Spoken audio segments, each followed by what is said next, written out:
ನಾಟ್ಯರಾಣಿ ಶಾಂತಲ ಕಾದಂಬರಿಯ ಮುಂದುವರಿದ ಭಾಗ. ಉದಯಾದಿತ್ಯನ ಮದುವೆಯು ಅತ್ಯಂತ ವಿಜೃಂಭಣೆಯಿಂದ ನಡೆಯಿತು. 1 ವಾರ ಪರ್ಯಂತ ಹೆಂಜೇರು ರಾಜಧಾನಿಯು ಆನಂದ ಸಾಗರದಲ್ಲಿ ತೇಲುತ್ತಿತ್ತು. ಮದುವೆಯಲ್ಲಿನ ವಿಶೇಷ ಕಾರ್ಯಕ್ರಮವೆಂದರೆ ಪ್ರತಿದಿನವೂ ಸಂಜೆಯ ವೇಳೆಯಲ್ಲಿ ಏರ್ಪಡಿಸಿದ್ದ ಸಂಗೀತ, ನೃತ್ಯ, ನಾಟಕ ಇತ್ಯಾದಿ ಮನರಂಜನೆ. ಶಾಂತಲಾದೇವಿಯು ಕಲಾವಿದೆಯೆಂದು ಕೇಳಿ ತಿಳಿದಿದ್ದ ವೀರಗಂಗರಾಜನು ಅವಳ ಸಲುವಾಗಿಯೇ ತನ್ನ ರಾಜ್ಯದಲ್ಲಿನ ಎಲ್ಲ ಕಲಾವಿದರನ್ನು ಕರೆಸಿ ಪ್ರತಿದಿನವೂ ಈ ಕಾರ್ಯಕ್ರಮಗಳನ್ನು ಏರ್ಪಡಿಸಿದ್ದಂತೆ ಕಂಡಿತು. ಈ ಕಾರ್ಯಕ್ರಮಗಳು ನಡೆಯುವ ಕಾಲದಲ್ಲಿ ಉದಯಾದಿತ್ಯ ಚಂಚಲಾದೇವಿಯವರು ದಿವ್ಯಾಸನಗಳಲ್ಲಿ ಕುಳಿತು ಕೇಳಬೇಕಾದುದು ಸ್ವಾಭಾವಿಕವೇ ಆಗಿತ್ತು. ಅವರೊಂದಿಗೆ ವಿಷ್ಣುವರ್ಧನ, ಶಾಂತಲೆಯರು ಜೊತೆಯಲ್ಲೇ ಕುಳಿತುಕೊಳ್ಳಬೇಕೆಂದು ವೀರಗಂಗರಾಜನು ಪ್ರಾರ್ಥಿಸಿದ. ಅದಕ್ಕೆ ಶಾಂತಲೆಯು ಒಪ್ಪದಿರಲು ಮೊದಲು ವಿಷ್ಣುವರ್ಧನನಿಂದ, ಅನಂತರ ರಾಜಮಾತೆಯಿಂದ ಒತ್ತಾಯ ಬಂತು. ರಾಜಮಾತೆಯ ಮಾತು ಮೀರಲಾರದೆ ಶಾಂತಲೆಯು ಪ್ರತಿ ಸಂಜೆಯೂ ವಿಷ್ಣುವರ್ಧನನ ಜೊತೆಯಲ್ಲಿ ಕುಳಿತುಕೊಳ್ಳಲೇಬೇಕಾಯಿತು. ತನ್ನ 2 ಮಕ್ಕಳು ತಮ್ಮ ಹೆಂಡಿರೊಡನೆ ಕುಳಿತಿರುವುದನ್ನು ನೋಡಿದ ರಾಜಮಾತೆಯ ಸಂತೋಷಕ್ಕೆ ಪಾರವಿಲ್ಲ. ಮನರಂಜನೆಯಲ್ಲಿ ಭಾಗವಹಿಸಿದ ಕಲಾವಿದ ಕಲಾವಿದೆಯರಿಗೆ ಶಾಂತಲೆಯ ವಿಷಯ ಕರ್ಣಾಕರ್ಣಿಕೆಯಾಗಿ ತಿಳಿದಿತ್ತು. ಅದರಿಂದ ಅವರನ್ನು ಮೆಚ್ಚಿಸಲೆಂದು ತಮ್ಮ ಸಂಪೂರ್ಣ ಪ್ರತಿಭೆಯನ್ನು ತೋರಿಸುತ್ತಿದ್ದರು. 2 ತರುಣ ರಾಜದಂಪತಿಗಳನ್ನು ನೋಡುವ ಸುಯೋಗದೊಂದಿಗೆ ಅತ್ಯಪೂರ್ವವಾದ ಸಂಗೀತ, ನೃತ್ಯಾದಿಗಳ ಸುಖ ತಮಗೆ ಲಭಿಸಿತೆಂದು ಮದುವೆಗೆ ಬಂದಿದ್ದ ಜನರೆಲ್ಲ ಸಂತೋಷಗೊಂಡರು. ಚಂಚಲೆಯಂತೂ ಮದುವಣಗಿತ್ತಿ. ಅವಳು ಗಂಡನೊಡನೆ ಕುಳಿತುಕೊಳ್ಳಬೇಕಾದುದು ಸಹಜ. ನನ್ನನ್ನೇಕೆ ಬಲವಂತಪಡಿಸಿದಿರಿ ಅತ್ತೆಯವರೇ ಎಂದು ಒಂದು ದಿನ ಶಾಂತಲೆಯು ರಾಜಮಾತೆಯನ್ನು ಕೇಳಿದಳು. ನೀನೂ ಮದುವಣಗಿತ್ತೀಯೇ ಶಾಂತಲಾ? ನೀನೇನು ಈಗಾಗಲೇ ಮುಪ್ಪಿನ ಮುತ್ತೈದೆಯಾಗಿ ಬಿಟ್ಟೆಯಾ? ಮದುವೆಯಾಗಿ ಇನ್ನೂ ನೆಟ್ಟಗೆ 1 ತಿಂಗಳೂ ಕಳೆದಿಲ್ಲ. ಬೀಗರು ಇಲ್ಲಿ ಈ ಕಾರ್ಯಕ್ರಮಗಳನ್ನು ಏರ್ಪಡಿಸಿದುದು ಒಳ್ಳೆಯದಾಯಿತು. ನಿನ್ನ ಮದುವೆಯಲ್ಲಿ ನಾವು ಇದೊಂದನ್ನೂ ಮಾಡುವುದಕ್ಕಾಗಲಿಲ್ಲ. ನೀವಿಬ್ಬರು ಜೊತೆಯಲ್ಲಿ ಸ್ವಲ್ಪ ಹೊತ್ತು ಕುಳಿತಿದ್ದನ್ನೂ ಸಹ ನಾನು ಕಣ್ಣು ತುಂಬ ನೋಡುವುದಕ್ಕಾಗಲಿಲ್ಲ. ಏನೋ ಗಡಿಬಿಡಿ, ಏನೋ ತೊಡಕು. ವಿಷ್ಣುವಿನ ಮನಸ್ಸಾದರೂ ಈಗ ಇಲ್ಲಿರುವಷ್ಟು ಸಂತೋಷವಾಗಿ ಅಲ್ಲಿದ್ದುದನ್ನು ಕಾಣೆ. ದಿನವೂ ಏನಾದರೊಂದು ಕಿರಿಕಿರಿ ಇರುತ್ತಿತ್ತು. ಇಲ್ಲಿ ನೀವಿಬ್ಬರು ಹೊಸ ವಧುವರರಂತೆಯೇ ನನಗೆ ಕಾಣುತ್ತಿದ್ದೀರಿ. ನನ್ನ ಮನಸ್ಸಿಗೆ ತೃಪ್ತಿಯಾಯಿತು. ರಾಜಮಾತೆಯು ಈ ಮಾತು ಹೇಳುತ್ತಿರುವಾಗ ಶಾಂತಲೆಗೆ ತನ್ನ ಸವತಿಯರ ನೆನಪಾಯಿತು. ಅವರೂ ಹೀಗೆ ಸಮಾಧಾನವಾಗಿದ್ದಾರೆಯೇ? ಮನರಂಜನೆಯ ಕಾರ್ಯಕ್ರಮಗಳಿಗೆ ಅವರು ಏನಾದರೊಂದು ನೆಪ ಹೇಳಿ ತಪ್ಪಿಸಿಕೊಳ್ಳುತ್ತಿದ್ದುದು ರಾಜಪರಿವಾರದಲ್ಲಿನ ಎಲ್ಲರ ಗಮನಕ್ಕೂ ಬಂದಿತ್ತು. ಮದುವೆ ಮುಗಿದು ವರನ ಕಡೆಯವರು ಹಿಂದಿರುಗುವಾಗ ವೀರಗಂಗನು ಇವರಲ್ಲಿ ಪ್ರತಿಯೊಬ್ಬರಿಗೂ ಅವರವರ ಸ್ಥಾನಮಾನಗಳಿಗನುಗುಣವಾಗಿ ಉಡುಗೊರೆಗಳನ್ನು ಕೊಟ್ಟು ಗೌರವಿಸಿದ. ಮಗಳಿಗೆ ಬಳುವಳಿಯಾಗಿ ಹೇರಳವಾಗಿ ವಸ್ತ್ರಾಭರಣಗಳನ್ನು, 2 ಆನೆಗಳು, 4 ಮೇನೆಗಳು, 20 ಕುದುರೆಗಳು, 100 ಹಸುಗಳು ಮತ್ತು 50 ಮಂದಿ ದಾಸಿಯರನ್ನೂ ಕೊಟ್ಟು ಕಳುಹಿಸಿದ. ಚಂಚಲಾದೇವಿಯನ್ನು ಕರೆದುಕೊಂಡು ಗಂಡಿನ ಕಡೆಯವರು ತಾವು ಬಂದಿದ್ದ ಮಾರ್ಗವಾಗಿಯೇ ಹಿಂದಿರುಗಿದರು ಮತ್ತು ಬರುವಾಗ ಎಲ್ಲೆಲ್ಲಿ ಮಜಲು ಬಿಟ್ಟಿದ್ದರೋ ಅಲ್ಲೇ ಈಗಲೂ ಉಳಿಯಬೇಕೆಂದು ಯೋಚಿಸಿದರು. ದಾರಿಯ ಪ್ರಯಾಣಕ್ಕೆ ಇರಲೆಂದು ಹೆಂಜೇರಿನವರು ರಾಶಿ ರಾಶಿ ತಿಂಡಿ ತೀರ್ಥಗಳನ್ನು ಬುಟ್ಟಿಗಳಲ್ಲಿ ತುಂಬಿ ಕಳಿಸಿದ್ದರು. ಇದಲ್ಲದೆ ಅಲ್ಲಿನ ಒಂದು ಸಂಪ್ರದಾಯವನ್ನು ದಿಬ್ಬಣದವರು ಅನುಸರಿಸಲು ಅನುಕೂಲವಾಗುವಂತೆ 100 ಬುಟ್ಟಿ ವೀಳ್ಯದೆಲೆಯನ್ನು, ಅದಕ್ಕೆ ಸಾಕಾಗುವಷ್ಟು ಅಡಿಕೆಯನ್ನು ಕೊಟ್ಟಿದ್ದರು. ಅದರ ಅರ್ಥ ಇವರು ಹಿಂದಿರುಗಿ ಬರುವ ದಾರಿಯಲ್ಲಿ ತಿಳಿಯಿತು. ಮದುವೆಯ ಜನರನ್ನು ದಾರಿಯಲ್ಲಿ ಕಂಡವರೆಲ್ಲ ಮದುವೆಯ ವೀಳ್ಯವನ್ನು ಕೇಳುತ್ತಿದ್ದರು. ಸಾಮಾನ್ಯ ಜನರ ಮದುವೆಗಳಲ್ಲೇ ಈ ಸಂಪ್ರದಾಯ ನಡೆದು ಬರುತ್ತಿತ್ತು. ಅಂಥದರಲ್ಲಿ ರಾಜರ ಮನೆಯ ಮದುವೆಯ ಅಡಿಕೆ ಎಲೆಯನ್ನು ಜನರು ಕೇಳದೆ ಬಿಟ್ಟಾರೇ? 1-2 ಮೈಲಿಗಳ ದೂರ ಬರುವಷ್ಟರಲ್ಲಿ ಇದನ್ನು ಕಂಡುಕೊಂಡ ರಾಜಪರಿವಾರದವರು ದಾರಿಯುದ್ದಕ್ಕೂ ತಾವು ಕಂಡ ಜನರಿಗೆಲ್ಲ ತಾವಾಗಿಯೇ ತಾಂಬೂಲವನ್ನು ಕೊಡತೊಡಗಿದರು. ಹಿಂತಿರುಗುವಾಗ ಒಂದು ಸಮಸ್ಯೆ ಹುಟ್ಟಿತು. ಚಂಚಲಾದೇವಿಯ ಜೊತೆಯಲ್ಲಿ ಅವಳ ಮೇನೆಯಲ್ಲಿ ಯಾರು ಬರಬೇಕೆಂಬುದು.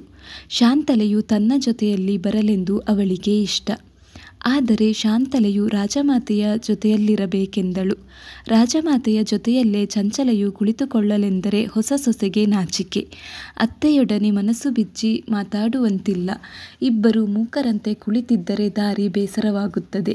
ಈ ಜಿಜ್ಞಾಸೆ ಸ್ವಲ್ಪ ಹೊತ್ತು ನಡೆದು ಚಂಚಲಾದೇವಿಯ ಜೊತೆಯಲ್ಲಿ ಶಾಂತಲೆಯೇ ಇರಬೇಕೆಂದು, ತನ್ನ ಜೊತೆಯಲ್ಲಿ ರಾಜಳೆಯಾಗಲಿ ಬಿಜ್ಜಳೆಯಾಗಲಿ ಬರಲೆಂದು ರಾಜಮಾತೆಯೇ ತೀರ್ಮಾನ ಹೇಳಿದಳು. ಪ್ರಯಾಣದ 3 ದಿನಗಳು ಅಕ್ಕ ತಂಗಿಯರು ಒಂದಿಗೆ ಕುಳಿತು ಒಬ್ಬರನ್ನೊಬ್ಬರು ಅರಿತುಕೊಳ್ಳಲು ಇದು ಸಹಾಯಕವಾಯಿತು.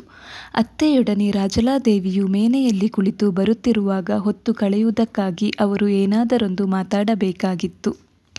ಶಾಂತಲೆಯ ವಿಷಯವನ್ನು ಅತ್ತೆಯ ಮುಂದೆ ಪ್ರಸ್ತಾಪ ಮಾಡಬಾರದೆಂದೇ ರಾಜಲ ಮನಸ್ಸು ಮಾಡಿದ್ದಳು. ಆದರೂ ಪ್ರಯಾಣದ 3ನೆಯ ದಿನ ಅದನ್ನು ತಡೆಯಲಾಗಲಿಲ್ಲ. ಅತ್ತೆಯವರು ತಮ್ಮ ಹಿರಿಯ ಸೊಸೆಯಾಗಿ ಶಾಂತಲಾ ಅಕ್ಕನವರನ್ನು ತಂದುಕೊಂಡುದು ಅನೇಕರಿಗೆ ಆಶ್ಚರ್ಯ ಎಂದು ಯಾವಾಗಲೂ ಬಾಯಿ ತಪ್ಪಿ ರಾಜಲ ಆಡಿಬಿಟ್ಟಳು. ಏಕೆ ಆಶ್ಚರ್ಯ ರಾಜಲ? ಏಕೂ ಇಲ್ಲ. ನಾನು ಈ ಮಾತನ್ನು ನಿಮ್ಮ ಮುಂದೆ ಆಡಬಾರದಾಗಿತ್ತು. ಏಕೆ ಆಡಬಾರದು? ಮನಸ್ಸಿನಲ್ಲೇ ಒಂದು ವಿಷಯವನ್ನು ಇಟ್ಟುಕೊಂಡು ಅದನ್ನು ಬೆಳೆಯಗೊಡುವುದಕ್ಕಿಂತ ಬಾಯಲ್ಲಿ ಆಡಿ ಅದನ್ನು ಪರಿಷ್ಕಾರ ಮಾಡಿಕೊಳ್ಳುವುದು ಒಳ್ಳೆಯದು. ಜನರು ಆಶ್ಚರ್ಯಪಡಲು ಏನು ಕಾರಣ ಹೇಳು? ಇನ್ನೇನೂ ಇಲ್ಲ. ಶಾಂತಲಾ ಅಕ್ಕನವರ ಅಂತಸ್ತೇನು, ಮಹಾರಾಜರ ಅಂತಸ್ತೇನು? 2 ಮನಸ್ಸುಗಳು ಒಲಿದಾಗ ಅಂತಸ್ತು ಅಡ್ಡ ಬರಬಾರದು ರಾಜಲ. ಹಾಗೆ ನೋಡುವುದಾದರೆ ವಿಷ್ಣುವಿಗೆ ಸರಿಯಾದ ಹೆಣ್ಣೇ ಇಲ್ಲ. ಅತ್ತೆಯ ಮೇಲಿನ ಗೌರವದಿಂದ ರಾಜಲ ಮರುಮಾತಾಡಲಿಲ್ಲ. ಅದು ರಾಜಮಾತೆಗೂ ತಿಳಿಯಿತು. ರಾಜಲ ಹೇಳಿದ ಮಾತು ಮನಸ್ಸಿನಲ್ಲಿ ನಾಟಿತು. ಶಾಂತಲೆಯ ತಂದೆ ಸಾಮಾನ್ಯ ಮನುಷ್ಯ, ವಿಷ್ಣುವರ್ಧನ ಮಹಾರಾಜನ ಮಾವ. ಪಟ್ಟದ ರಾಣಿ ಶಾಂತಲಾದೇವಿಯ ತಂದೆ ಸಾಮಾನ್ಯ ಮನುಷ್ಯ. ಈ ಮಾತು ಬರಕೂಡದು. ದ್ವಾರಾವತಿಯನ್ನು ತಲುಪುತ್ತಲೇ ರಾಜಮಾತೆಯು ವಿಷ್ಣುವರ್ಧನನನ್ನು ನೋಡಲು ಬಯಸಿದಳು. ನೋಡಬೇಕೆಂದು ಹೇಳಿ ಕಳಿಸಿದರಾ ಅವ್ವೇ ಎಂದು ರಾಜಮಾತೆಗೆ ಪ್ರಣಾಮ ಮಾಡುತ್ತಾ ವಿಷ್ಣುವರ್ಧನ ಕೇಳಿದ. ಹೌದು ಕುಮಾರ. ಯಾವುದೋ ಒಂದು ಚಿಕ್ಕ ವಿಷಯ ಮನಸ್ಸಿಗೆ ಬಂತು. ಈಚೆಗೆ ನನಗೆ ಮರವು ಹೆಚ್ಚಾಗುತ್ತಿದೆ. ಇದು ಮರೆತು ಹೋಗುವುದಕ್ಕೆ ಮುಂಚೆ ನಿನಗೆ ಹೇಳಿಬಿಡೋಣವೆಂದು ಕರೆಸಿದೆ. ಅಂಥ ವಿಷಯ ಏನವ್ವೇ? ನಿನ್ನ ಮಾವ ಮಾರಸಿಂಗಯ್ಯನಿಗೆ ನಮ್ಮ ರಾಜ್ಯದಲ್ಲಿ ಏನಾದರೊಂದು ಅಧಿಕಾರ ಕೊಡಬೇಕೆಂಬ ಯೋಚನೆ ನಿನಗೆ ಯಾವಾಗಲೂ ಹೊಳೆಯಲೇ ಇಲ್ಲವೇ ಕುಮಾರ? ಮಾವಯ್ಯನವರಿಗೆ ಅಧಿಕಾರ ಬೇಕಂತೇನು? ಶಾಂತಲೆ ಕೇಳಿದಳೆ. ಛೇಛಿ, ಅವಳು ಏನನ್ನೂ ಕೇಳುವವಳೇ ಅಲ್ಲ. ಹಾಗೆ ಕೇಳುವುದಾಗಿದ್ದರೆ ನಿನ್ನನ್ನೇ ನೇರವಾಗಿ ಕೇಳುತ್ತಿದ್ದಳು. ನನಗೆ ಆಶ್ಚರ್ಯವಾದುದು ಅದಕ್ಕೆ. ಅವಳು ನನ್ನ ಮುಂದೆ ಆ ಮಾತು ಹೇಳಬಹುದಾಗಿತ್ತಲ್ಲ. ಕೇಳಬೇಕೆಂದು ಅವಳ ಮನಸ್ಸಿಗೆ ಹೊಳೆದಿದೆಯೋ ಇಲ್ಲವೋ ಪಾಪ, ಅವಳನ್ನೇಕೆ ಈ ಮಾತಿನಲ್ಲಿ ತರುತ್ತಿ? ವಿಷ್ಣುವರ್ಧನ ಮಹಾರಾಜನ ಮಾವ ಒಬ್ಬ ಸಾಮಾನ್ಯ ಮನುಷ್ಯ ಎಂದು ಜನರು ಹೇಳಿದ ಮಾತು ನನ್ನ ಕಿವಿಯಲ್ಲಿ ಬಿತ್ತು. ಆ ಮಾತು ಬರಬಾರದಲ್ಲವೇ? ನಿಜ ಅವ್ವೇ, ನನಗೆ ಕಾರ್ಯಗೌರವದಲ್ಲಿ ಅದು ಹೊಳೆದೇ ಇರಲಿಲ್ಲ. ಅವರಿಗೆ ಯಾವ ಅಧಿಕಾರವನ್ನು ಕೊಡೋಣ? ದಂಡನಾಯಕರನ್ನಾಗಿ ಮಾಡೋಣವೇ? ದಂಡನಾಯಕರಾದರೆ ಸೈನ್ಯವನ್ನು ತೆಗೆದುಕೊಂಡು ಯುದ್ಧಕ್ಕೆ ಹೋಗಬೇಕಾಗುತ್ತದೆ. ಇಲ್ಲವಾದರೆ ಇತರ ದಂಡನಾಯಕರಿಗೆ ಅಸಮಾಧಾನವಾಗುತ್ತದೆ. ನಾಗರಿಕ ಜೀವನದಲ್ಲಿ ಸಂತೃಪ್ತರಾಗಿದ್ದ ಅವರನ್ನು ಸೈನಿಕ ಅಧಿಕಾರಕ್ಕೆ ಎಳೆಯುವುದು ಸರಿಹೋಗುವುದಿಲ್ಲ. ಹಾಗಿದ್ದರೆ ಅವರಿಗೆ ಯಾವುದಾದರೊಂದು ಪ್ರದೇಶದ ಹೆಗ್ಗಡೆಯ ಅಧಿಕಾರವನ್ನು ಕೊಡಲೇ? ಅದಾಗಬಹುದು. ಅವರು ಅದನ್ನು ನಿರ್ವಹಿಸಬಲ್ಲರು. ವಿಷ್ಣುವರ್ಧನನು ಅಲ್ಲಿಂದ ತನ್ನ ಕಾರಸ್ಥಾನಕ್ಕೆ ಹೋಗಿ ಮಹಾಪ್ರಧಾನಿಗಳಿಗೆ ಹೇಳಕೆಳಿಸಿ ಮಾರಸಿಂಗಯ್ಯನಿಗೆ ಯಾವುದಾದರೂ ಪ್ರದೇಶದ ಹೆಗ್ಗಡೆತನವನ್ನು ಕೊಡಬೇಕೆಂದು ಹೇಳಿದ. ಅವನು ಲೆಕ್ಕಗಳನ್ನು ನೋಡಿ ಅಲ್ಲಿಗೆ ಪಶ್ಚಿಮ ದಿಕ್ಕಿನಲ್ಲಿ ಸುಮಾರು 1 ಗಾವುದ ದೂರದಲ್ಲಿ ವೇಲಾಪುರಿ ಎಂಬ ಗ್ರಾಮ ಮತ್ತು ಅದಕ್ಕೆ ಸೇರಿದ 16 ಗ್ರಾಮಗಳ ಹೆಗ್ಗಡೆತನ ಈಗ ಬಿಡುವಿದೆ ಎಂದು ತಿಳಿಸಿದ. ಆ ಗ್ರಾಮಗಳ ಹೆಗ್ಗಡೆತನವನ್ನು ಬರೆದ ನಿರೂಪವನ್ನು ಮಹಾಪ್ರಧಾನಿಯ ಅಪ್ಪಣೆಯ ಮೇರೆಗೆ ಕರಣಿಕನು ಸಿದ್ಧಪಡಿಸಿದ. ಗಂಗರಾಜನು ವಿಷ್ಣುವರ್ಧನನ ಕೈಯಲ್ಲಿ ಧರಿಸಿದ್ದ ಮುದ್ರೆಯುಂಗುರವನ್ನು ಅವನಿಂದ ಇಸುಕೊಂಡು ಆ ನಿರೂಪಕ್ಕೆ ರಾಜಮುದ್ರೆಯನ್ನೊತ್ತಿದ್ದ. ಇದನ್ನು ಓಲೆಕಾರರ ಮೂಲಕ ಮಾರಸಿಂಗಯ್ಯನವರಿಗೆ ಕಳಿಸಲೇ ಮಹಾಪ್ರಭು ಎಂದು ಗಂಗರಾಜನು ಮಹಾರಾಜನನ್ನು ಕೇಳಿದ. ಆ ಪ್ರಶ್ನೆಯಲ್ಲಿ ಇದನ್ನು ಮಹಾರಾಣಿಯವರಿಗೆ ತೋರಿಸಿ ಕಳಿಸಿದರೆ ಒಳ್ಳೆಯದಲ್ಲವೇ ಎಂಬ ಭಾವ ಅಡಕವಾಗಿತ್ತು. ಅದನ್ನು ಗ್ರಹಿಸಿಯೋ ಎಂಬಂತೆ ಮಹಾರಾಜನು, ಬೇಡಿ, ಅದನ್ನು ಇಲ್ಲಿ ಕೊಡಿ ಎಂದು ಗಂಗರಾಜನ ಕೈಯಿಂದ ತೆಗೆದುಕೊಂಡು ಶಾಂತಲೆಯ ಅಂತಃಪುರದ ಕಡೆಗೆ ಹೆಜ್ಜೆ ಹಾಕಿದ. ಹೆಂಜೇರುವಿನಿಂದ ಹಿಂತಿರುಗಿದ ಅನಂತರ ಸ್ನಾನ ಮಾಡಿ ಬೇರೆ ವಸ್ತ್ರಗಳನ್ನು ಧರಿಸಿ ಶಾಂತಲೆಯು ಚಂಚಲೆಯು ಮುಖಾಲಂಕಾರ ಮಾಡಿಸಿಕೊಳ್ಳುತ್ತಿದ್ದರು. ಆ ಸಮಯಕ್ಕೆ ಬಾಗಿಲಲ್ಲಿದ್ದ ಪ್ರತಿಹಾರಿಯು ವಿಷ್ಣುವರ್ಧನ ಸಾರ್ವಭೌಮ ಪರಾಕ್, ಎಚ್ಚರಿಕೆ ಎಂದು ಕೂಗಿದ ದನಿ ಕೇಳಿಸಿತು. ಚಂಚಲೆಯು ಕಣ್ಣಿಗೆ ಕಪ್ಪಿಡಿಸಿಕೊಳ್ಳುತ್ತಿದ್ದವಳು ಅದನ್ನು ಬಿಟ್ಟು ಪಕ್ಕದ ಕೊಠಡಿಯೊಳಕ್ಕೆ ಓಡಿಹೋದಳು. ಶಾಂತಲೆಯನ್ನು ಅಲಂಕರಿಸುತ್ತಿದ್ದ ದಾಸಿಯು ಆತುರದಲ್ಲಿ ಹಣೆಯ ಕುಂಕುಮವನ್ನು ತಿದ್ದಿ ಮುಗಿಸಿದಳು. ದಾಸಿಯರೆಲ್ಲ ಮರೆಯಾದರು. ಮಹಾರಾಜನು ಪ್ರವೇಶಿಸಿದ. ಶಾಂತಲೆಯು ನಗುತ್ತಾ, ದಯಮಾಡಿ ಪ್ರಭು, ಅಕಾಲದಲ್ಲಿ ಮಲ್ಲಿಕಾಲತೆ ಪಲ್ಲವಿಸಿದಂತಾಯಿತು ಎಂದು ಅವನನ್ನು ಸ್ವಾಗತಿಸಿದಳು. ನವಚೈತ್ರ ವಧುವಿರುವೆಡೆ ಸದಾ ವಸಂತಕಾಲವೇ ತಾನೇ, ಮಲ್ಲಿಗೆಯೂ ಪಲ್ಲವಿಸಬೇಕು, ಮಾಧವನೂ ಆಗಮಿಸಬೇಕು ಎಂದು ವಿಷ್ಣುವರ್ಧನನು ಶಾಂತಲೆಯನ್ನು ಬಿಗಿದಪ್ಪುತ್ತಾ ಹೇಳಿದ. ಶಾಂತಲೆಯು ಅವನ ಆಲಿಂಗನದಿಂದ ಬಿಡಿಸಿಕೊಳ್ಳುತ್ತಾ, ಬಿಡಿ ಎಂದರೆ ತಂಗಿ ಚಂಚಲೆ ಇಲ್ಲೇ ಇದ್ದಾಳೆ ಎಂದು ಮೆಲುದನಿಯಲ್ಲಿ ಹೇಳಿದಳು. ಓಹೋ, ಆಗಲೇ ತಂಗಿಗೆ ಪಾಠ ಪ್ರವಚನಗಳು ಆರಂಭವಾಗಿವೆಯೇನೋ? ಪಾಠವೂ ಇಲ್ಲ, ಪ್ರವಚನವೂ ಇಲ್ಲ. ಪ್ರಯಾಣದಿಂದ ಬೆವರಿದ್ದ ಮುಖವನ್ನು ಸರಿಪಡಿಸಿಕೊಳ್ಳುತ್ತಿದ್ದೆವು. ಮಹಾರಾಜರು ವಿಶ್ರಾಂತಿಯನ್ನೇ ತೆಗೆದುಕೊಂಡಂತೆ ಕಾಣುವುದಿಲ್ಲ. ರಾಜಕಾರ್ಯದಲ್ಲಿ, ರಾಣಿ ಕಾರ್ಯದಲ್ಲಿ ವಿಶ್ರಾಂತಿ ಎಲ್ಲಿ ಬರಬೇಕು ಶಾಂತಲಾ? ಶಾಂತಲೆಯು ಅವನ ಕೈ ಹಿಡಿದು ಕರೆತಂದು ಆಸನವೊಂದರಲ್ಲಿ ಕುಳ್ಳಿರಿಸಿ ಪಕ್ಕದ ಆಸನದಲ್ಲಿ ತಾನೂ ಕುಳಿತು ಕೇಳಿದಳು. ರಾಜಕಾರ್ಯವಂತೂ ಸರಿ, ರಾಣಿ ಕಾರ್ಯವೇನು ಬಂತು? ಯಾವ ರಾಣಿಯು ನಿಮಗೆ ಯಾವ ಕೆಲಸವನ್ನು ಅಂಟಿಸಿದಳೋ? ನಾನಂತೂ ಏನೂ ಹೇಳಿಲ್ಲ. ಬೇರೆ ರಾಣಿಯವರ ಕೆಲಸವನ್ನು ವಿಷ್ಣುವರ್ಧನ ಇಷ್ಟು ತ್ವರಿತವಾಗಿ ಮಾಡುವುದುಂಟೆ? ಅಮ್ಮಯ್ಯ, ಇದು ಸರಿ. ಬೇರೆಯವರು ಹೇಳುವ ಮಾತನ್ನು ನೀವೇ ಆರಂಭಿಸಿಬಿಟ್ಟಿರೋ? ಅದಿರಲಿ, ನಾನು ನಿಮಗೆ ಯಾವ ಕೆಲಸವನ್ನು ಹೇಳಿದೆ?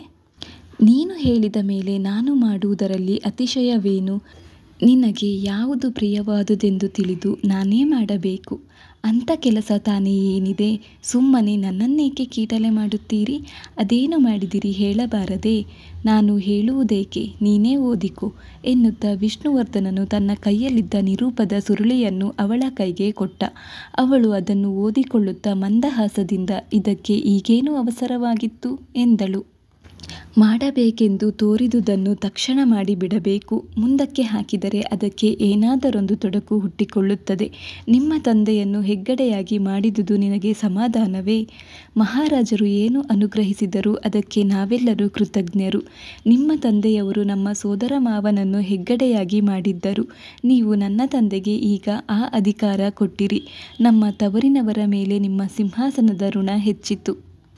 ಆ ಸಿಂಹಾಸನದ ಮೇಲೆ ಕುಳಿತು ರಾಜ್ಯ ನಿರ್ವಹಣೆಯಲ್ಲಿ ನನಗೆ ಸಹಾಯಕಳಾಗಿರಬಲ್ಲ ಧೀಮಂತೆಯನ್ನು ಹೆತ್ತು ಸಲಹಿ ಕೊಟ್ಟಿರುವ ನಿನ್ನ ತವರಿನ ಋಣ ಇಷ್ಟರಿಂದಲೇ ತೀರುತ್ತದೆಯೇ ಶಾಂತಲಾ?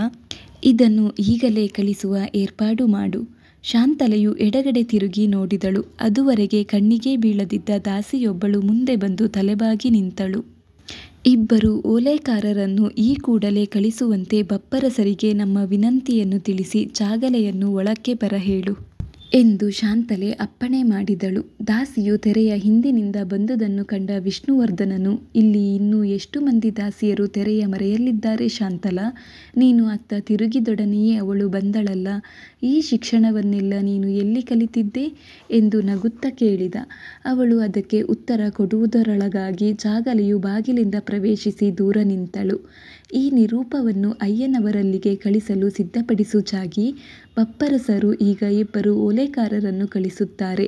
ಅವರೊಡನೆ ನೀನು ಇದನ್ನು ಅಯ್ಯನವರಿಗೆ ನನ್ನ ನಮಸ್ಕಾರ ಪೂರ್ವಕವಾಗಿ ಕಳಿಸು.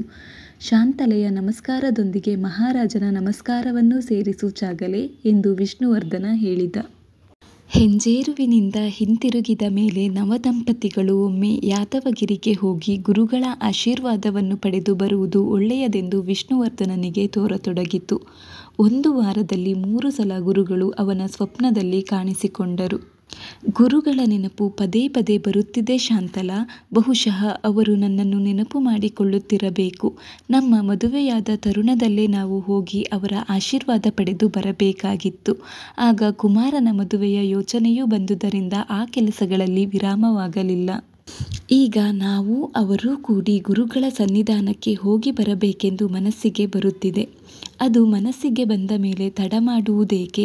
ಗುರುಗಳ ಕೆಲಸದಲ್ಲಿ ತಡವಾಗಲೇಬಾರದು. ನಡೆಯಿರಿ, ಹೋಗಿ ಬರೋಣ. ಮುಂದಿನ ರವಿವಾರ ಪ್ರಯಾಣ ಮಾಡೋಣ. ನಿನ್ನ ತಂಗಿಯರಿಗೂ ಹೇಳಿ ಕಳಿಸಿ ಪ್ರಯಾಣಕ್ಕೆ ಸಿದ್ಧರಾಗಿರಬೇಕೆಂದು ತಿಳಿಸು. ಆ ಮಾತನ್ನು ನೀವೇ ಒಂದು ಸಲ ಅತ್ತ ಕಡೆ ಹೋಗಿ ತಿಳಿಸಬಾರದೆ? ಏಕೆ? ನೀನು ತಿಳಿಸಿದರೆ ಬರುವುದಿಲ್ಲ ಎನ್ನುತ್ತಾರೆಯೇ? ಹಾಗಲ್ಲ, ನನ್ನಂತೆಯೇ ಅವರೂ ನಿಮ್ಮ ಹೆಂಡತಿಯರು. ಗಂಡನು ಹೇಳುವುದಕ್ಕೂ ಸವತಿಯ ಮೂಲಕ ಹೇಳಿ ಕಳಿಸುವುದಕ್ಕೂ ವ್ಯತ್ಯಾಸವಿದೆ. ಅತ್ತ ಕಡೆ ಹೋಗುವುದಕ್ಕೆ ನನಗೆ ವಿರಾಮವಿಲ್ಲ. ನೀನೇ ಹೇಳಿ ಕಳಿಸು.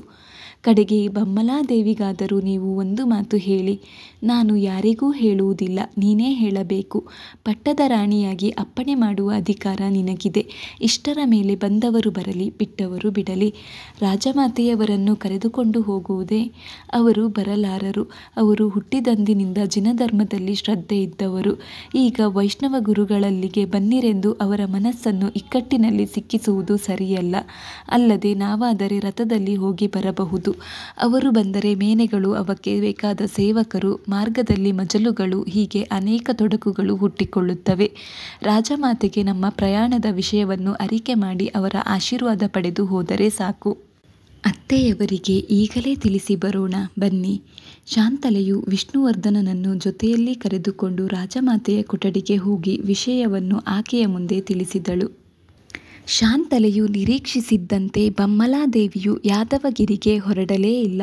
ಹೆಂಗಸರಿಗೆ ಇಂಥ ಸಂದರ್ಭಗಳಲ್ಲಿ ಒದಗುವ ನೆಪವನ್ನು ಸುಲಭವಾಗಿ ಹೇಳಿ ತಪ್ಪಿಸಿಕೊಂಡಳು. ಉಳಿದ 3 ಜನರು ಮಾತ್ರ ಮಹಾರಾಜನ ಮಾತನ್ನು ಮೀರಲಾರದೆ ಹೊರಟರು.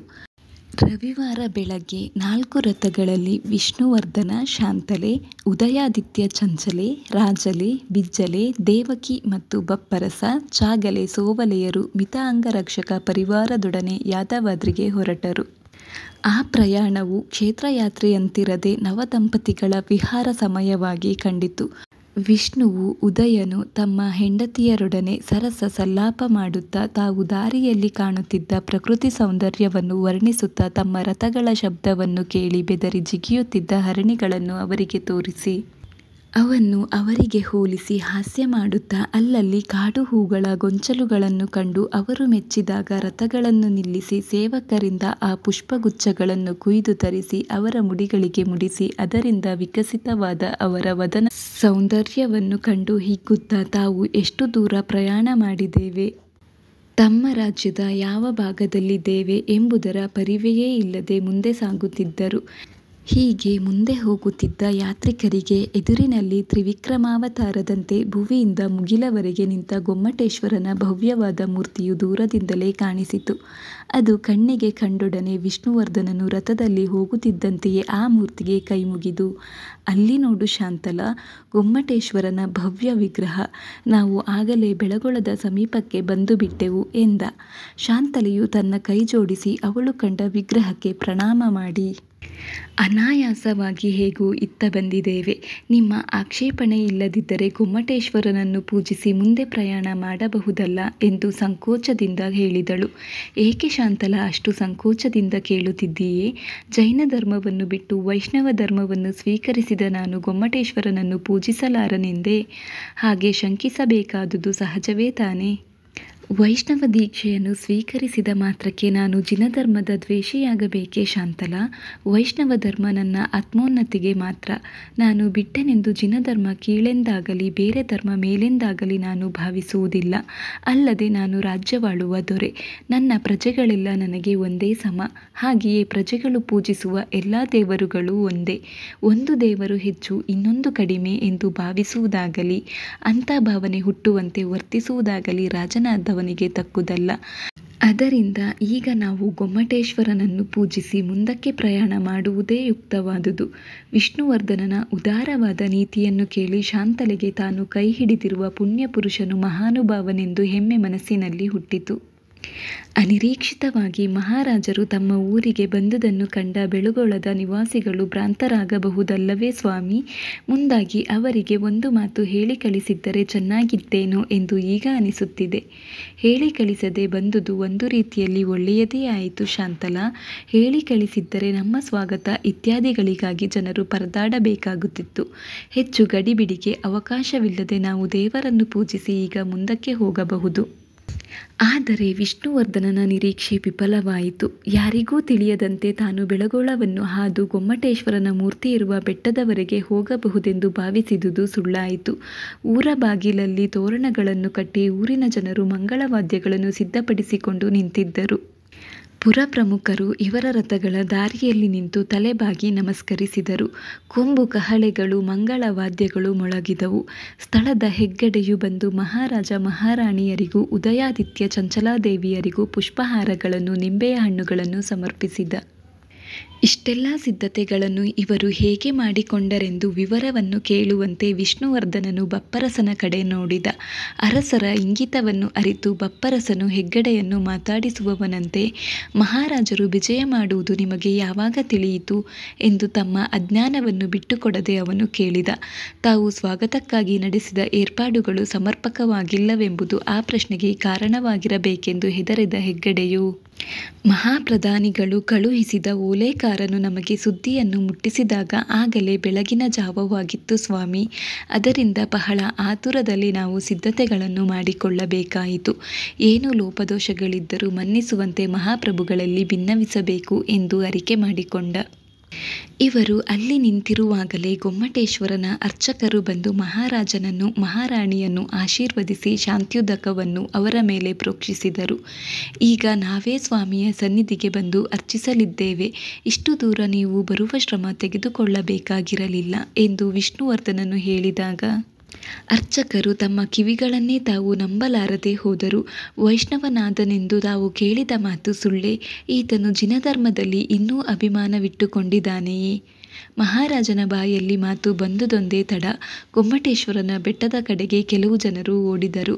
ಮಹಾರಾಜರು ಗೊಮ್ಮಟನ ಪೂಜೆಗೆ ದಯಮಾಡಿಸುತ್ತಾರೆಂದು ಊರಿಗೆಲ್ಲ ಸುದ್ದಿ ಹರಡಿತು.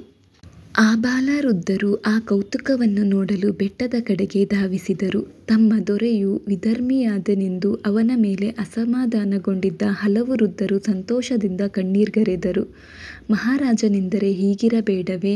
ಸರ್ವಧರ್ಮ ಸಮನ್ವಯ ಮಾಡಬಲ್ಲವನೇ ಸಿಂಹಾಸನದ ಮೇಲೆ ಕುಳಿತುಕೊಳ್ಳಲು ಅರ್ಹನಾದವನು. ಬಿಟ್ಟಿದೇವನ ವಂಶ ವೃದ್ಧಿಸಲಿ, ಅವನಿಂದ ಎಲ್ಲ ಧರ್ಮಗಳು ಬೆಳಗಲಿ ಎಂದು ಹರಸಿದರು. ಪುರಜನರ ಸಂತೋಷ ಸಮಾಧಾನಗಳನ್ನು ಉತ್ಸಾಹವನ್ನು ಕಂಡ ವಿಷ್ಣುವರ್ಧನ ಶಾಂತಲೆಯರು ತಾವು ಗೊಮ್ಮಟನ ಪೂಜೆಗೆ ನಿಂತುದು ಒಳಿತೇ ಆಯಿತೆಂದು ಸಮಾಧಾನಗೊಂಡರು. ಬೆಟ್ಟದ ಬುಡದಲ್ಲಿ ರಥಗಳನ್ನು ನಿಲ್ಲಿಸಿ ಪಾದಾಚಾರಿಗಳಾಗಿ ಎಲ್ಲರೂ ಬೆಟ್ಟವನ್ನೇರುತ್ತಿರುವ ಸಂದರ್ಭವನ್ನು ಉಪಯೋಗಿಸಿಕೊಂಡು ಬಪ್ಪರಸನು ವಿಷ್ಣುವರ್ಧನನ ಸಮೀಪಕ್ಕೆ ಬಂದು, ಮಹಾಪ್ರಧಾನಿಗಳು ತಮ್ಮ ಆಗಮನವನ್ನು ಮುಂದಾಗಿ ತಿಳಿಸಿದಾರಂತೆ ಹೆಗ್ಗಡೆಯಿಂದ ತಿಳಿಯಿತು ಎಂದು ಸುದ್ದಿ ಮುಟ್ಟಿಸಿದ.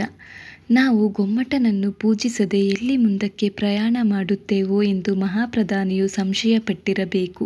ನಾವು ಹಾಗೆ ಮಾಡಿದ್ದರೆ ತಪ್ಪಾಗುತ್ತಿತ್ತು ಎಂದು ವಿಷ್ಣುವರ್ಧನ ಹೇಳಿದ. ಪ್ರಭುವಿನ ಹಿತರಕ್ಷಣೆಯನ್ನು ಮಹಾಪ್ರಧಾನಿಗಳು ಚೆನ್ನಾಗಿ ಮಾಡುತ್ತಿದ್ದಾರೆ ಎಂದು ಶಾಂತಲಾ ಮೆಚ್ಚಿ ನುಡಿದಳು. ಆ ವಿಷಯದಲ್ಲಿ ನೀನೇನು ಕಡಿಮೆಯೇ? ಇಲ್ಲಿ ನಾವು ಪೂಜೆ ಮುಗಿಸಿ ಮುಂದೆ ಹೋಗಬೇಕೆಂದು ಮೊದಲು ಹೇಳಿದವಳು ನೀನೇ ಅಲ್ಲವೇ ಎಂದು ವಿಷ್ಣುವರ್ಧನ ಶಾಂತಲೆಗೆ ಹೇಳಿದ. ಅದಕ್ಕೆ ಧರ್ಮಪತ್ನಿಗೆ ಕರಣೇಶು ಮಂತ್ರಿ ಎಂದು ಹಿರಿಯರು ಹೇಳಿರುವುದು ಅಲ್ಲವೇ ಪ್ರಭು ಎಂದು ಬಪ್ಪರಸ ತನ್ನ ಮಾತು ಸೇರಿಸಿದ. ನೀವು ಇವರ ಜೊತೆಗೆ ಸೇರಿಕೊಳ್ಳಬೇಡಿ ಬಪ್ಪರಸರೇ. ನನ್ನನ್ನು ಹೊಗಳಬೇಕೆಂದರೆ ಮೊದಲೇ ಇವರಿಗೆ 10 ನಾಲಿಗೆಗಳಾಗಿ ಬಿಡುತ್ತವೆ. ನೀವು ಜೊತೆಗೆ ಸೇರಿದರೆ ಆಯಿತು. ಮಾತಿನಲ್ಲಿ ಬೆಟ್ಟ ಹತ್ತುತ್ತಿದ್ದ ಆಯಾಸ ಕಾಣಲಿಲ್ಲ. ಇವರೊಡನೆ ಕಿರಿಯ ರಾಣಿಯರು ಚಂಚಲೆಯೂ ಬಂದು ಸೇರಿಕೊಂಡರು. ಸ್ವಲ್ಪ ಹೊತ್ತಿನಲ್ಲೇ ಗಂಡಸರದೇ ಒಂದು ಗುಂಪು, ಹೆಂಗಸರದೇ ಒಂದು ಗುಂಪಾಗಿ ಗೊಮ್ಮಟೇಶ್ವರನ ಪಾದದ ಸಮೀಪವನ್ನು ಸೇರಿದರು. ಸುಮಾರು 60 ಅಡಿಗಳಷ್ಟು ಎತ್ತರವಾದ ಭವ್ಯ ಮೂರ್ತಿ, ಅದಕ್ಕೆ ತಕ್ಕ ಅಂಗಾಂಗಗಳ ಸೌಷ್ಠವ. ದೇವರು ಎಷ್ಟು ದೊಡ್ಡವನೆಂಬ ಕಲ್ಪನೆ ಸಾಮಾನ್ಯ ಜನರಿಗೆ ಈ ಮೂಲಕವಾದರೂ ಆಗಲೆಂಬ ಘನ ಉದ್ದೇಶದಿಂದ ಚಾವುಂಡರಾಯನು ಈ ಮಹಾಮೂರ್ತಿಯನ್ನು ಕೆತ್ತಿಸಿದನೆಂದು ಕಾಣುತ್ತದೆ. ಯಾವ ದೇವಶಿಲ್ಪಿಯ ಕೈಚಳಕವೋ ಅಥವಾ ಇದನ್ನು ಕೆತ್ತಿಸಿದ ಮಹಾನುಭಾವನ ಧಾರ್ಮಿಕ ಶಕ್ತಿಯ ಪ್ರಭಾವವೋ ಅಷ್ಟು ಬೃಹದಾಕಾರವಾಗಿರುವ ಮೂರ್ತಿಯು ಸರ್ವೋತ್ಕೃಷ್ಟವಾದ ಕಲಾಕೃತಿಯಾಗಿ ಜೀವ ಕಡೆ ತುಂಬಿ ಭಕ್ತರನ್ನು ಅನುಗ್ರಹಿಸಲಿದೆಯೋ ಎಂಬಂತೆ ಮನಮೋಹಕವಾಗಿ ಸೌಮ್ಯತೆಯ ಸಾಕಾರ ವಿಗ್ರಹವಾಗಿ ಶತಶತಮಾನಗಳ ಕಾಲದಿಂದ ನಿಂತಿದೆ.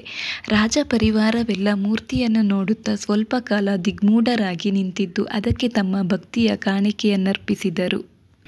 ವಿಷ್ಣುವರ್ಧನ ಶಾಂತಲೆಯರ ದಾಂಪತ್ಯ ಜೀವನದ ಮುಂಬರುವ ದಿನಗಳ ಶುಭ ಸೂಚನೆ ಎಂಬಂತೆ ಅನಿರೀಕ್ಷಿತವಾಗಿ ದೊರೆತ ಈ ಭಗವತ್ ಸೇವೆಯಿಂದ ಅವರಿಬ್ಬರ ಮನಸ್ಸಿನಲ್ಲೂ ಅವರ್ಣನೀಯವಾದುದೊಂದು ಆನಂದ ತುಂಬಿ ತುಳುಕುತ್ತಿತ್ತು. ದೇವರ ಪೂಜೆಯನ್ನು ಮುಗಿಸಿ ಪ್ರಸಾದ ಸ್ವೀಕರಿಸಿ ರಾಜದಂಪತಿಗಳು ಬೆಟ್ಟವನ್ನಿಳಿಯುವ ವೇಳೆಗೆ ಹೆಗ್ಗಡೆಯು ಬಂದು ಇವರಿಗೆ ಪ್ರಣಾಮ ಮಾಡಿ, ಆರೋಗಣೆ ಸಿದ್ಧವಾಗಿದೆ ಮಹಾಪ್ರಭು. ಈಗಾಗಲೇ ಸೂರ್ಯದೇವನು ನೆತ್ತಿಯ ಮೇಲೆ ಬರುತ್ತಿದ್ದಾನೆ. ಅದರಿಂದ ಆರೋಗಣೆಯನ್ನು ಒಪ್ಪಿಸಿಕೊಂಡು ಕೊಂಚ ಕಾಲ ವಿಶ್ರಮಿಸಿ ಮುಂದಕ್ಕೆ ಪ್ರಯಾಣ ಬೆಳೆಸಬೇಕೆಂಬುದು ಪುರಜನರು ಅತ್ಯಂತ ವಿನಯದಿಂದ ಅರಿಕೆ ಮಾಡಿಕೊಳ್ಳುತ್ತಾರೆ ಎಂದ. ಆ ವಿಷಯವನ್ನು ನಮ್ಮ ಬಪ್ಪರಸರಲ್ಲಿ ಅರಿಕೆ ಮಾಡಿ ಎಂದಷ್ಟೇ ವಿಷ್ಣುವರ್ಧನನು ಹೇಳಿದ. ಆತುರದಲ್ಲಿ ನಡೆಸಿದ್ದರೂ ಮಹಾರಾಜನ ಬಿಡಾರದ ವ್ಯವಸ್ಥೆಯನ್ನು ಚೆನ್ನಾಗಿಯೇ ಅಲ್ಲಿನ ಜನರು ಏರ್ಪಡಿಸಿದ್ದರು. ಯಾರೂ ಇಲ್ಲದೆ ತಾವು ಮೂವರೇ ಕುಳಿತಿದ್ದ ಸಮಯವನ್ನು ನೋಡಿ ಆರೋಗಣೆಗೆ ಒಪ್ಪಿಕೊಳ್ಳುವ ಹೊಣೆಯನ್ನು ನನ್ನ ಮೇಲೆ ಹಾಕಿ ಪ್ರಭುಗಳು ಇವನೊಬ್ಬನೇ ನಮ್ಮ ಪೈಕಿ ಹೊಟ್ಟೆಬಾಕನೆಂದು ಇಲ್ಲಿನ ಜನರಿಗೆ ತಿಳಿಯುವಂತೆ ಮಾಡಿರುವುದು ಸರಿಯೇ ಮಹಾಸ್ವಾಮಿ ಎಂದು ಬಪ್ಪರಸನು ಶಾಂತಲೆಯ ಮುಂದೆ ಹೇಳಿಕೊಂಡ. ಹಾಗಲ್ಲ ಬಪ್ಪರಸರೇ, ಪ್ರಭುಗಳ ಕಾರ್ಯಕ್ರಮವನ್ನು ನಿರ್ಧರಿಸುವವರು ನೀವು ಎಂದು ನಿಮಗೆ ಒಂದು ಹಿರಿಯತನವನ್ನು ಕೊಡುವುದಕ್ಕಾಗಿ ಪ್ರಭುಗಳು ಹಾಗೆ ಹೇಳಿದರು. ಮಾತಿಗೆ ಬಣ್ಣ ಏಕೆ ಕಟ್ಟುತ್ತಿ ಶಾಂತಲಾ? ನಾವು ಆರೋಗಣೆಗೆ ನಿಲ್ಲುವುದಿಲ್ಲವೆಂದು ಇಲ್ಲಿಂದ ಹೊರಟು ಬಿಟ್ಟಿದ್ದರೆ ನಾವು ಗುರುಗಳನ್ನು ಕಾಣುವ ಸಮಯದಲ್ಲಿ ಇವನ ದೇಹ ಮಾತ್ರ ಇರುತ್ತಿತ್ತು. ಪ್ರಾಣ ಆರೋಗಣೆಯನ್ನು ಹುಡುಕಿಕೊಂಡು ಹಿಂದಕ್ಕೆ ಬಂದು ಬಿಟ್ಟಿರುತ್ತಿತ್ತು. ಪಾಪ, ಇವರನ್ನು ಸುಮ್ಮನೆ ಯಾಕೆ ಹಿಂಸಿಸುತ್ತೀರಿ? ನಿಮ್ಮ ರಾಣಿಯರ ಯೋಗಕ್ಷೇಮವನ್ನು ನೋಡಿಕೊಳ್ಳುವುದರಲ್ಲಿ ಅವರು ಸೊರಗಿ ಹೋಗಿದ್ದಾರೆ. ಸೊರಗಿದಾನೆಯೇ? ಒಂದು ಮನೆಗೆ ಬದಲಾಗಿ ಈಗ ಅವನಿಗೆ 4 ಮನೆಗಳಾಗಿವೆ. 4 ಜನರನ್ನು ಹೆದರಿಸಿಕೊಂಡು ತನಗೆ ಬೇಕಾದ ಅಡಿಗೆ ಮಾಡಿಸಿಕೊಳ್ಳಬಹುದು. ಹೀಗೆ ವಿನೋದವಾಗಿ ಮಾತಾಡಿಕೊಳ್ಳುತ್ತಿರುವಾಗ ಚಾಗಲೆಯು ಬಂದು ಮುಖ ಕಾಣಿಸಿಕೊಂಡಳು. ಏಳಿ ಹೋಗೋಣ, ಎಲೆಗಳ ಮೇಲೆ ಬಡಿಸಿಯಾಗಿದೆ ಎಂದು ಶಾಂತಲೆ ಹೇಳಿದಳು. ಈ ಮೂಕ ಭಾಷೆ ನನಗೆ ಎಂದಿಗೆ ಅರ್ಥವಾಗಬಲ್ಲುದು ಶಾಂತಲಾ ಎಂದು ವಿಷ್ಣುವರ್ಧನನು ನಗುತ್ತಾ ಕೇಳಿದ. ನೀವು ನನ್ನಂತೆ ಇನ್ನೊಂದು ಜನ್ಮದಲ್ಲಿ ಹೆಣ್ಣಾಗಿ ಹುಟ್ಟಿದಾಗ ಎಂದು ಶಾಂತಲೆಯು ನಗುತ್ತಾ ಉತ್ತರ ಕೊಟ್ಟಳು. ರಾಜದಂಪತಿಗಳು ಯಾದವಗಿರಿಯನ್ನು ತಲುಪಿದಾಗ ಸೂರ್ಯಾಸ್ತಮಯಕ್ಕೆ 2 ಗಳಿಗೆಗಳ ಕಾಲ ಉಳಿದಿತ್ತು. ರಥಗಳನ್ನು ಬೆಟ್ಟದ ಬುಡದಲ್ಲಿ ಬಿಟ್ಟು ಎಲ್ಲರೂ ಪಾದಾಚಾರಿಗಳಾಗಿ ಮೇಲಕ್ಕೆ ಹತ್ತಿದರು. ಬೆಟ್ಟ ಅಷ್ಟೇನು ಕಡಿದಾದುದಲ್ಲ ಮತ್ತು ಅತಿ ಎತ್ತರವಾದುದೂ ಅಲ್ಲ. ಅದರಿಂದ ಅದನ್ನು ಏರುವುದು ಕಷ್ಟವಾಗಿ ಕಾಣಲಿಲ್ಲ. ಯಾದವಗಿರಿಯ ಊರು ಒಂದು ಚಿಕ್ಕ ಗ್ರಾಮದಷ್ಟೇ ವಿಸ್ತಾರವಾದುದು. ಕೇವಲ ವೇದಾಧ್ಯಯನ ಸಂಪನ್ನರು, ವೇದ ವಿದ್ಯೆ ವೈದಿಕ ಧರ್ಮಗಳನ್ನು ಅಧ್ಯಯನ ಮಾಡುವ ಶಿಷ್ಯ ಮಂಡಳಿಯು ಶ್ರೀ ಚೆಲುವನಾರಾಯಣನ ಅರ್ಚನೆ, ಸೇವೆ ಇತ್ಯಾದಿ ಕೈಂಕರ್ಯಗಳಲ್ಲಿ ನಿರತರಾಗಿರುವವರು ವಾಸ ಮಾಡುತ್ತಿದ್ದ ಸ್ಥಳ. ಪ್ರಶಾಂತವಾದ ವಾತಾವರಣ, ತಪಸ್ಸಿಗೂ ವಿದ್ಯಾರ್ಜನೆಗೂ ಅತ್ಯಂತ ಅನುಕೂಲವಾದ ಪ್ರದೇಶ. ವಿಷ್ಣುವರ್ಧನನು ಅಂದು ಬರುವ ಸುದ್ದಿ ಇಲ್ಲಿಗೂ ಮುಟ್ಟಿತ್ತು. ಬೆಳುಗೋಳಕ್ಕೆ ಸುದ್ದಿ ಮುಟ್ಟಿಸಿದ ಓಲೆಕಾರರೇ ಇಲ್ಲಿಗೂ ವರ್ತಮಾನ ಕೊಟ್ಟಿದ್ದರು. ಇಲ್ಲಿ ಹೆಗ್ಗಡೆ ಇಲ್ಲ. ಇಲ್ಲಿನ ಆಡಳಿತವೆಲ್ಲ ಶ್ರೀಮಠದವರಿಗೇ ಸೇರಿತ್ತು. ಆದರೂ ಮಹಾರಾಜರು ಬರುವರೆಂದು ತಿಳಿದಾಗ ಜನರು ಅವನನ್ನು ಎದುರುಗೊಳ್ಳಲು ಕಾದಿದ್ದರು. ಊರ ಹೊರ ಬಾಗಿಲಿಂದ ಮಂಗಳವಾದ್ಯ ಸಮೇತ ಅವನನ್ನು ಸ್ವಾಗತಿಸಿ ಶ್ರೀಮಠಕ್ಕೆ ಕರೆತಂದು ಬಿಟ್ಟರು. ಶ್ರೀಮದಾಚಾರ್ಯರ ದರ್ಶನವಾಗುತ್ತಲೇ ರಾಜದಂಪತಿಗಳು ಅವರಿಗೆ ಸಾಷ್ಟಾಂಗ ನಮಸ್ಕಾರ ಮಾಡಿದರು. ಆಚಾರ್ಯರು ಅವರಿಬ್ಬರನ್ನು ಆಶೀರ್ವದಿಸಿ ಕುಳ್ಳಿರ ಹೇಳಿ ಕುಶಲ ಪ್ರಶ್ನೆ ಮಾಡಿ, ನೀವಿಬ್ಬರು ಇಲ್ಲಿಗೆ ಈ ದಿನ ಬಂದುದರಿಂದ ಶ್ರೀ ಚೆಲುವನಾರಾಯಣ ಸ್ವಾಮಿಯು ಸುಪ್ರೀತನಾದ. ರಾಜ್ಯವಾಳುವ ದೊರೆಗೆ ಬಾಹುಬಲವೆಷ್ಟೇ ಇದ್ದರೂ ದೈವಬಲವಿರಬೇಕು. ನೀನು ಪಟ್ಟಾಭಿಷಿಕ್ತನಾಗಿ ಗೃಹಸ್ಥ ಧರ್ಮವನ್ನು ಸ್ವೀಕಾರ ಮಾಡಿದ ಕೂಡಲೇ ಗುರುಬಲವನ್ನು ದೈವಬಲವನ್ನು ದೊರಕಿಸಿಕೊಳ್ಳಬೇಕೆಂಬ ಬುದ್ಧಿ ನಿನಗೆ ಹುಟ್ಟಿದುದು ಪುರೋಭಿವೃದ್ಧಿಯ ಸೂಚನೆ. ನೀವು ಬರುತ್ತಾ ಮಾರ್ಗದಲ್ಲಿ ಗೊಮ್ಮಟೇಶ್ವರನ ಅರ್ಚನೆ ಮಾಡಿ ಬಂದುದು ಬಹಳ ಸಂತೋಷ. ಯಾವ ಮನುಷ್ಯನು ಮಾರ್ಗದಲ್ಲಿ ಕಂಡ ಗೋವನ್ನು ದೈವವನ್ನು ಸೇವಿಸದೆ ಬರುತ್ತಾನೋ ಅವನಿಗೆ ಅವುಗಳ ಶಾಪ ತಟ್ಟುತ್ತದೆ. ದೈವದಲ್ಲಿ ಭೇದವಿಲ್ಲ. ದೈವವನ್ನು ನೋಡುವ ದೃಷ್ಟಿಯಲ್ಲಿ ಮಾತ್ರ ಭೇದ ಕಾಣುತ್ತದೆ. ನಿನ್ನ ಧರ್ಮವನ್ನು ಆರಾಧ್ಯ ದೈವವನ್ನು ಕಾಣುವಷ್ಟೇ ಶ್ರದ್ಧಾಸಕ್ತಿಗಳಿಂದ ನಿನ್ನ ರಾಜ್ಯದಲ್ಲಿನ ಇತರ ಜನರ ಧರ್ಮವನ್ನು ದೈವವನ್ನು ಕಾಣುವ ವಿಶಾಲ ಹೃದಯ ನಿನಗಿರಲಿ. ಅದರಿಂದ ಪ್ರಜೆಗಳ ವಾತ್ಸಲ್ಯವನ್ನು ಇಹಪರಗಳಲ್ಲಿ ಕೀರ್ತಿಯನ್ನು ನೀನು ಪಡೆಯುತ್ತೀಯೆ. ನೀನು ಪಟ್ಟಾಭಿಷಿಕ್ತನಾದ ಮೇಲೆ ನಿನಗೆ ಹೇಳಬೇಕೆಂದು ನಮ್ಮೀ ಮನಸ್ಸಿನಲ್ಲಿ ಮಾಡಿಕೊಂಡಿದ್ದ ಒಂದು ವಿಷಯವನ್ನು ಈಗ ನಿನಗೆ ಹೇಳುತ್ತೇವೆ. ಇದು ನೀನು ಅವಶ್ಯ ನಡೆಸಬೇಕಾಗಿರುವ ಕೆಲಸ. ಯಾವುದೋ ಸುದೈವದಿಂದ ನಿನಗೆ ದೈವ ಪ್ರೇರಣೆಯಾಗಿ ನೀನು ನಮ್ಮ ಶಿಷ್ಯನಾದೆ. ನಮ್ಮ ಸಿದ್ಧಾಂತವೇ ಹೊಸದು. ಈ ಪ್ರಾಂತ್ಯದಲ್ಲಂತೂ ಇದು ತೀರಾ ಹೊಸದು. ಆದರೆ ಇದರಿಂದ ಜಗತ್ತಿನ ಕಲ್ಯಾಣವಾಗುತ್ತದೆಂಬ ದೃಢ ನಂಬಿಕೆ ನಮಗಿದೆ. ಅದನ್ನು ಸಾಧಿಸಬೇಕಾದರೆ ಕೆಲವು ಕಾಲ ನಾವು ಶ್ರಮ ಪಡದೆ ವಿಧಿಯಿಲ್ಲ. ಹೊಸದೆಂಬುದು ಯಾವುದೇ ಆದರೂ ಸ್ಥಿರವಾಗಿ ನೆಲೆಸಬೇಕಾದರೆ ಕಷ್ಟ. ಧರ್ಮ ಸಂಸ್ಥಾಪನೆ, ಧರ್ಮ ರಕ್ಷಣೆ, ಧರ್ಮದ ಪ್ರಚಾರ ಇವುಗಳಿಗೆ ಮುಖ್ಯ ಕಾರ್ಯಸ್ಥಾನ ನಮ್ಮ ದೇವಾಲಯಗಳು. ವೈಷ್ಣವ ಧರ್ಮವನ್ನು ಸ್ವೀಕರಿಸಿರುವ ನಿನ್ನಿಂದ ಈ ಧರ್ಮಕ್ಕೆ ಸಲ್ಲಬೇಕಾಗಿರುವ ಕಾಣಿಕೆಯಾಗಿ ನೀನು 5 ಭವ್ಯ ದೇವಾಲಯಗಳನ್ನು ನಿರ್ಮಿಸಬೇಕು. ಅವುಗಳಲ್ಲಿ ಚೆಲುವನಾರಾಯಣ, ವಿಜಯನಾರಾಯಣ, ಲಕ್ಷ್ಮೀನಾರಾಯಣ, ಕೀರ್ತಿನಾರಾಯಣ, ವೀರನಾರಾಯಣ ಈ ಪಂಚನಾರಾಯಣ ಮೂರ್ತಿಗಳನ್ನು ಪ್ರತಿಷ್ಠೆ ಮಾಡಿಸಿ ಅವುಗಳ ಪೂಜಾದಿ ಕೈಂಕರ್ಯಗಳು ನಿರ್ವಿಘ್ನವಾಗಿ ನಡೆಯುವಂತೆ ಏರ್ಪಡಿಸಬೇಕು. ನಮ್ಮ ಪ್ರಿಯ ಶಿಷ್ಯನಾದ ನಿನ್ನಿಂದ ನಾವು ಇಷ್ಟನ್ನು ಮಾತ್ರ ಅಪೇಕ್ಷಿಸುತ್ತೇವೆ. ಈ ಕೆಲಸ ನಿನ್ನಿಂದ ಸಾಧ್ಯವೇ ಎಂದು ಕೇಳಿದರು. ಗುರುಗಳ ಆಶೀರ್ವಾದ ಹೊಂದಿದ್ದರೆ ನಾನು ತಾವು ಅಪ್ಪಣೆ ಕೊಡಿಸಿದ ಪಂಚನಾರಾಯಣ ಮೂರ್ತಿಗಳ ಪ್ರತಿಷ್ಠೆ ಮಾಡುತ್ತೇನೆ. ಈ ಕೆಲಸದಲ್ಲಿ ನಾನು ಯಶಸ್ವಿಯಾಗುವಂತೆ ಅನುಗ್ರಹಿಸಬೇಕು. ವಿಷ್ಣುವರ್ಧನನು ಹೀಗೆ ಹೇಳಿ ಗುರುಗಳಿಗೆ ದೀರ್ಘದಂಡ ಪ್ರಣಾಮ ಮಾಡಿದ. ಅವರು ಅವನನ್ನು ಸಂಪೂರ್ಣ ಮನಸ್ಸಿನಿಂದ ಆಶೀರ್ವದಿಸಿದರು. ಮಾರನೆಯ ಬೆಳಗ್ಗೆ ರಾಜದಂಪತಿಗಳು ಚೆಲುವನಾರಾಯಣನ ಸನ್ನಿಧಾನದಲ್ಲಿ ಸೇವೆ ಸಲ್ಲಿಸಿ ಅಲ್ಲಿ ತೀರ್ಥಪ್ರಸಾದಗಳನ್ನು ಸ್ವೀಕರಿಸಿ ಆ ದಿನವನ್ನು ಅಲ್ಲಿಯೇ ಕಳೆದು ಊರ ಸುತ್ತಣ ಕೋಟೆ ಕೊತ್ತಲಗಳ ಭದ್ರತೆಯನ್ನು ಪರಿಶೀಲಿಸಿ ಆ ರಾತ್ರಿಯೂ ಅಲ್ಲಿ ತಂಗಿದ್ದು ಮಾರನೆಯ ದಿನ ಉಷಾಕಾಲಕ್ಕೆ ಗುರುಗಳ ಅಪ್ಪಣೆ ಪಡೆದು ರಾಜಧಾನಿಗೆ ಪ್ರಯಾಣ ಮಾಡಿದರು. ಬರುತ್ತ ದಾರಿಯಲ್ಲಿ ಶಾಂತಲಿಯು ಒಂದು ಪ್ರಶ್ನೆ ಮಾಡಿದಳು. ನಿನ್ನೆ ಬೆಳಿಗ್ಗೆ ದೇವರ ಸೇವೆ ಮಾಡಿ ಮುಗಿದ ಮೇಲೆ ನಾವು ಹಿಂದಿರುಗಬಹುದಾಗಿತ್ತಲ್ಲವೇ? ರಾತ್ರಿಯವರೆಗೂ ಅಲ್ಲಿ ಉಳಿದುದಕ್ಕೆ ಏನೋ ಕಾರಣವಿರಬೇಕು. ತೀರ್ಥಯಾತ್ರೆ ಬಂದವರು ದೇವರ ಸೇವೆ ಮಾಡಿದ ದಿನ ರಾತ್ರಿಯನ್ನು ಆ ಕ್ಷೇತ್ರದಲ್ಲೇ ಕಳೆಯಬೇಕು.